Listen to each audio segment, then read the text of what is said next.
Who are some science fiction or fantasy authors that you've heard time and time again, but you've somehow never found your way to reading their work? Today, it's kind of like opposite day here at BellTube because normally I'm the one providing you guys kind of curated lists on who my favorite authors are and what my favorite fantasy and sci-fi books are. Today, I'm going to pull the curtain back, so to speak, and give you an idea of some very popular, famous science fiction and fantasy authors that I have never read a single book from, or even a word or any of it. So here's my ask from you guys today. In the comments below, I'm going to list off about 10 or so authors today in this video. In the comments, let me know who you think I ought to start with. And I'm going to give some caveats as we go through this list because there's reasons some of these I've not got to yet. There are no reasons for others. So without any further ado, let's get right into it. The first author, and a big one that is missing as a gap in my reading, Tad Williams. Of course, I've got the Dragonbone chair here. This is book one of Memory, Sorrow, and Thorn. I know a ton of you guys have been asking me to read this series. Now, why haven't I read Tad Williams? I have no idea. You would think that I would, right? Because a lot of this came out a while ago, and I'm not a spring chicken, so I've read lots of books. I don't know how Tad Williams has somehow escaped, definitely not my notice, but has escaped my TBR. Tad Williams, I am putting you on notice. You are going to go on the TBR. I'm not exactly sure when though, but like I said earlier in the opening, in the comments below, let me know if this author or any of the others that we get to today should be prioritized. But yeah, I've got all these amazing broken binding editions of Memory, Sorrow, and Thorn. So there's no real reason other than my mountainous TBR that I've already got set up. That's really the only reason that this isn't, right up next on the list. But tell me in the comments what you think that I would think about Tad Williams. Let's go to the next one. Here's one that I hear talked about all the time, at least in this corner of BookTube, and that is author Ken Liu, and I happen to be holding up The Grace of Kings, which is book one of the Dandelion Dynasty. Again, I don't know a ton about Ken Liu. I know that I've been recommended to read The Paper Menagerie, which I believe is a collection of short stories, as kind of an entry point into Ken Liu. That might make a ton of sense to me because this book is not short and the other three books are even not shorter. Is that, yeah, it's a BellTube word, right? They're not shorter, they're longer, right? So Ken Liu, I suspect I'll probably do The Paper Menagerie first. But again, if you're a big fan, let me know in the comments if that's something I should do. Next up, and this is the last physical book I have. Everything else I'm going to show you a graphic. But James Islington, you are next up for bids on the What I Have Not Read list because here's the Lycanius trilogy, book one, The Shadow of What Was Lost.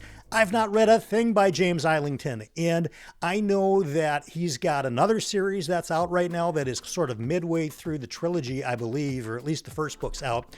I haven't even gotten to Lycanius yet, so again, they're not short books, but I do like epic fantasy. I like slow burn stuff. I like epic world building, and from everything that I've been told, Lycanius hits all those checkboxes. So sorry, James Islington, for not have gotten to you yet. I bet you the BellTube community will be pretty vocal about me getting to your books. Speaking of the BellTube community, this is as good a time as any, I think, to say if you do like the vibe here at the channel and you want to help me out, please do hit that thumbs up button. That's the like button.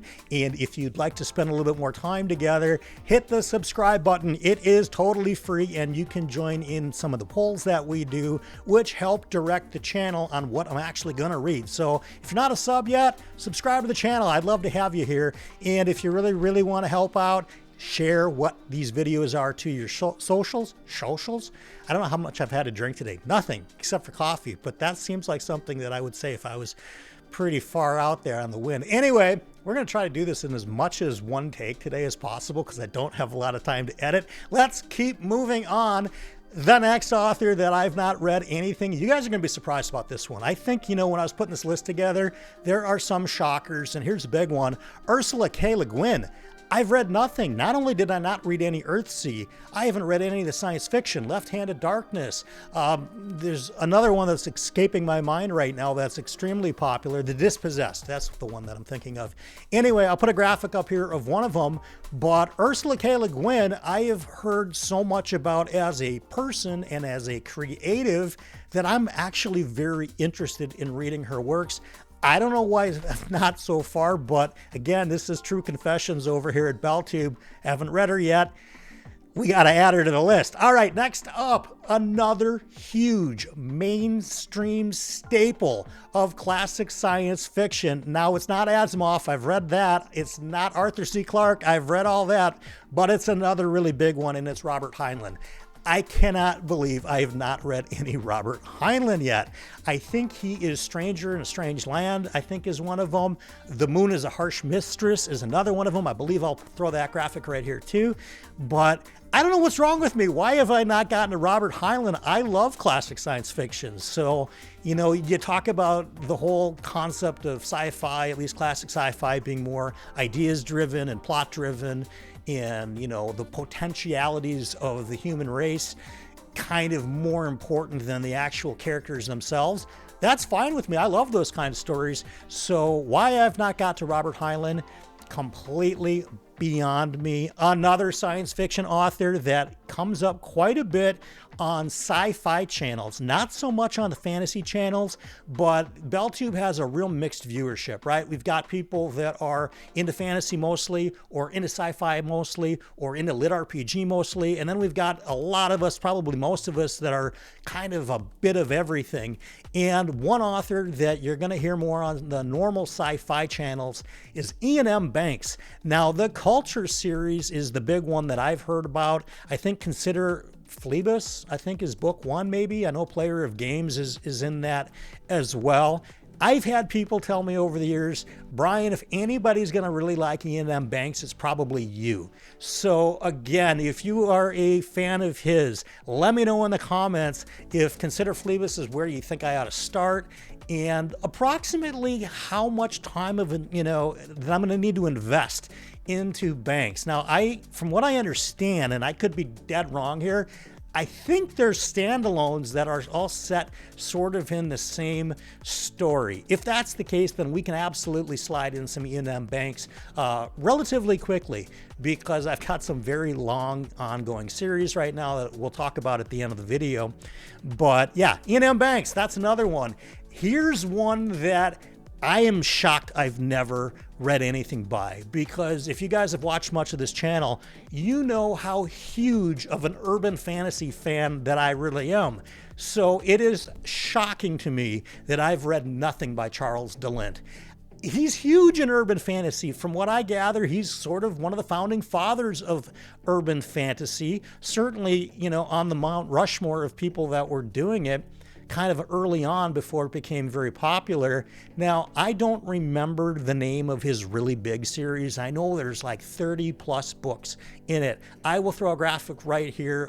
The name escapes me totally, but you know, you'll see it here. But Charles DeLint, and from what I gather, he's got kind of like a poetic sense of prose. I love that stuff. Now you combine that with urban fantasy, there's no reason I should have not already read a ton of Charles DeLint. He's gonna happen this year for sure in 2025. Let me know in the comments the right starting point. Let's go back to fantasy now. I think this is fantasy. There might be some horror elements to it.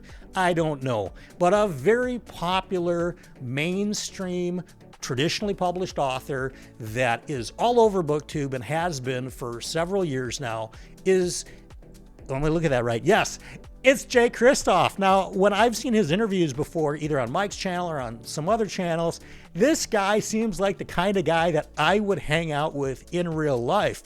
So it is shocking and surprising to me that I have not read any Jay Kristoff. You know, I think part of it is because vampires to me are not a draw to go pick up a story. I read Anne Rice when I was probably in junior high school or maybe in high school, but the whole vampire concept, it's not like I'm opposed to it. It just doesn't really excite me all that much. So I haven't felt like I've been missing out on a lot, and that's going to be our one for the road later. We're going to get to that. But Jay Kristoff, from what I gather, writes really compelling stories, and they've got some humor to them, and they're just engaging, and there's no reason I shouldn't have read him a while ago. Let me know in the comments what you think there. The next one is probably an even bigger talked about author here on BookTube. Can you believe we're already at number 9? This is going quick today. I'm trying to do this in one take, you guys. Number 9, this guy writes fantasy, sci-fi, he writes everything. The guy churns out like a book a month. They're huge chonkers. I've read nothing from Adrian Tchaikovsky. Now, I have plenty of friends that have interviewed him. I know some of the premise of, for sure, at least Children of Time, but I don't know the premise of any of the other books. There's no reason I shouldn't have read Adrian Tchaikovsky. To be honest with you, the premise of Children of Time doesn't really light the fire for me. And I don't know why, it's just I've heard enough about it that I'm not reaching for it. But you Adrian Tchaikovsky fans, knowing that, where should I start with him as an author? Because it is kind of criminal that this dude puts out so much material, and here I am entirely blind to his entire catalog. Yeah, Adrian Tchaikovsky, we got to get him on BellTube, right? Maybe if I read him, he'll agree to come on For Whom the Bell Tolls. That would be kind of cool, right? Let's get to the last one, and then we're going to do one for the road. And if I rock this out in one take, oh my God, this is going to be incredible. The last one.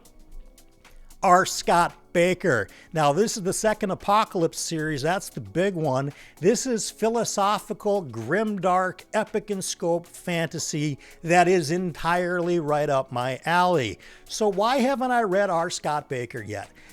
I actually have a really good reason for this. For one, I've sort of recently started this Malazan journey, right? Where I am just about to start book 5, Midnight Tides. And I think that reading Malazan every other month is kind of a lot as it is. But here's the thing. On those off months, I'm also reading Janny Wurtz's Wars of Light and Shadow. So every other month, it's a Janny Wurtz book or a Steven Erikson book, which is going to fill my brain capacity, as limited as it may be, pretty high up there. So the whole thing with R. Scott Baker is that my intention to read Second Apocalypse books, I know there's a trilogy, and then I think there's 4 books after that one. My intention is to get through the first 10 main books of Malazan first, then I will explore the Baker books. So that's kind of why that's a blind spot to me, but this is kind of opposite day. And like I said, normally we're curating lists for you guys. Today, maybe you'll curate a list for me, and that's going to get me to the one for the road. We rocked through this quickly today. I want to talk about FOMO for a minute, fear of missing out. It's something that we, live in our lives quite a bit. Marketing companies know all about FOMO. That's how they move us and push us as chess pieces in certain directions a lot of the time, because we can't miss out on the next big movie, and we can't miss out on the next big show, and we can't miss out on fill in the blank, right? And FOMO is a real thing, and it's even more so sometimes here on BookTube, because you'll find somebody, maybe like myself, that gets quite passionate about a particular book or a particular series or a particular author, and you want to drop everything you're doing. I know this happens to me all the time. I want to drop everything that I'm doing and go pick up, what some of my friends here on BookTube are just, clamoring over. Here's my suggestion on FOMO today. Put yourself in timeout for a second.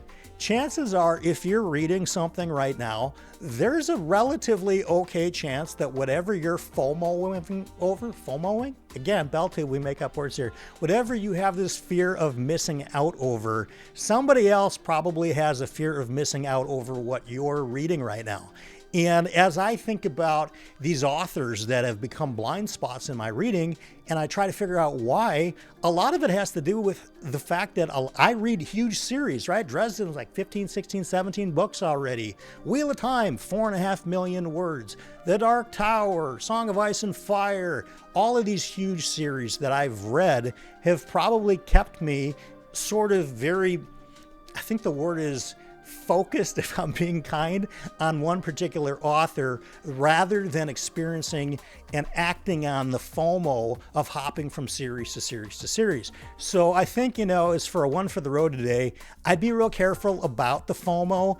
Maybe try to finish what you start if you can, because coming from me, I can tell you, it's not great having 30 or 40 series that you're in the middle of, because you hear about this book one coming out and you've got 3 more left in the series that you're already reading and that they're already published and you can read them immediately, but your mind jumps over here because of FOMO. Take it from me for what it's worth. It's great to complete series. The books will be waiting for you when you finish them, and that's kind of my one for the road today. Again, this is kind of an odd video.